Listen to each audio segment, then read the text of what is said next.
You've heard the term AI thrown around a million times, right? Artificial intelligence.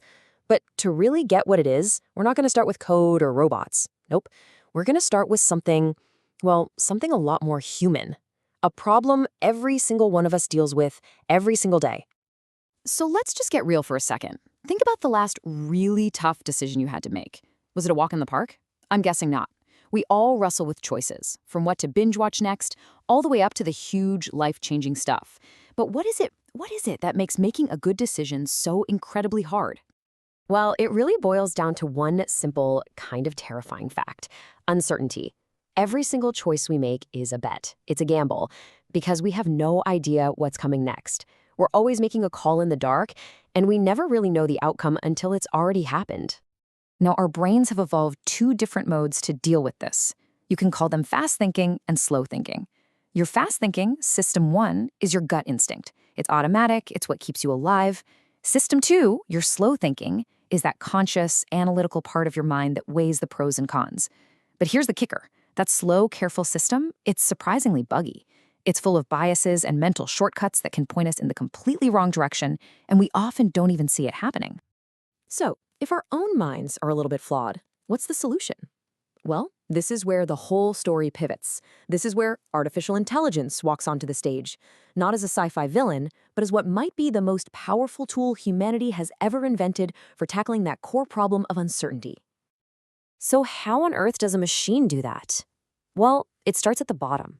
First, you just feed it data, tons and tons of raw, messy facts.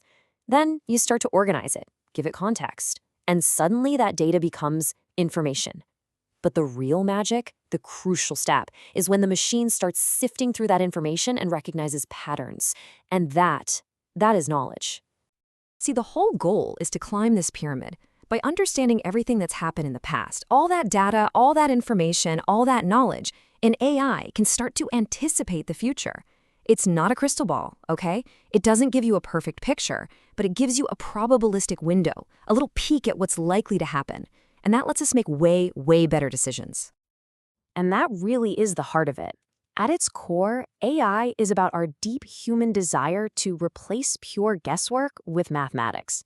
It's about taking these mountains of data about the past and using them to calculate the odds of what comes next. It's our best shot at bringing a little bit of certainty into a very uncertain world. But this incredible ability didn't just appear out of thin air. Oh no. The journey to get here has been a total roller coaster. It's a story filled with brilliant minds, one single problem that stumped everybody for decades, and an absolutely stunning comeback that changed, well, everything. The seeds for all this were planted way back in the 1800s with mathematicians like George Boole trying to turn human logic into equations. That led to pioneers like the legendary Alan Turing asking that huge question: can machines think? And then, in 1956, the field got its name, and what they called the Golden Age kicked off.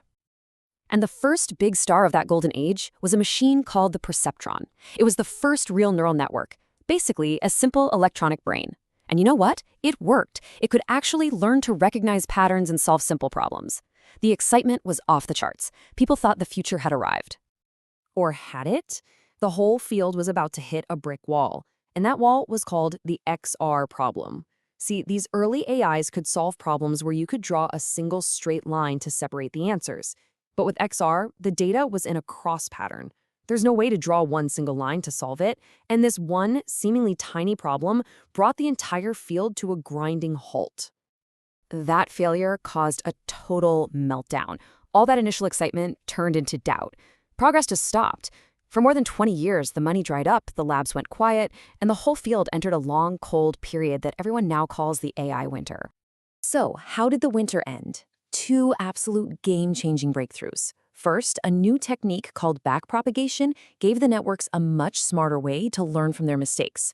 And then, a brilliant new mathematical trick was discovered that could finally solve that impossible XOR problem.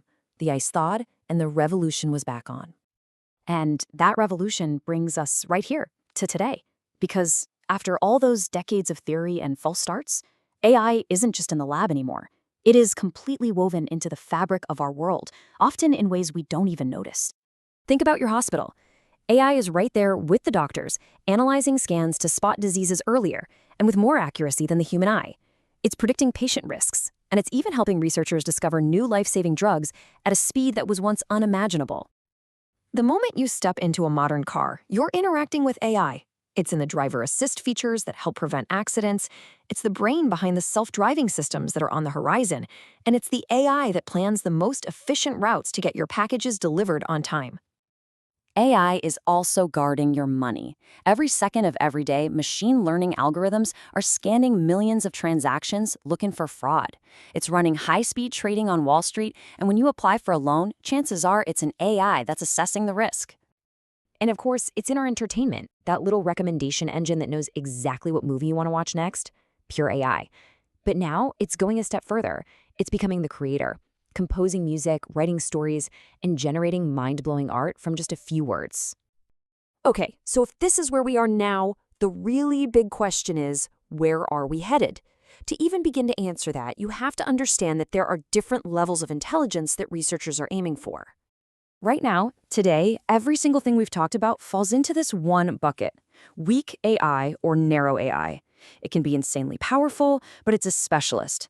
An AI that's a grandmaster at chess can't drive a car. It's trained for one specific job and has no consciousness, no awareness, no idea that it even exists.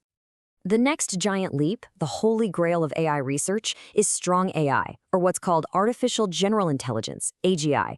This is the stuff of science fiction, an AI that can think, reason, and learn just like a human. The key is that it could take what it learned in one area and apply it to a totally new problem. For now, this is still just a theory. And then, beyond that, lies the concept of super AI. This isn't just an intelligence that matches us. We're talking about an intellect that is vastly, unimaginably smarter than the most brilliant human mind that has ever lived, in pretty much every field.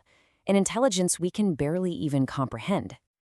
And that brings us right back to the beginning, doesn't it? We started this journey looking for a tool to compensate for our own limitations. But if we actually succeed, if we create an intelligence that can think, reason, and create better than we can, what happens then? That is the question that's going to define our future.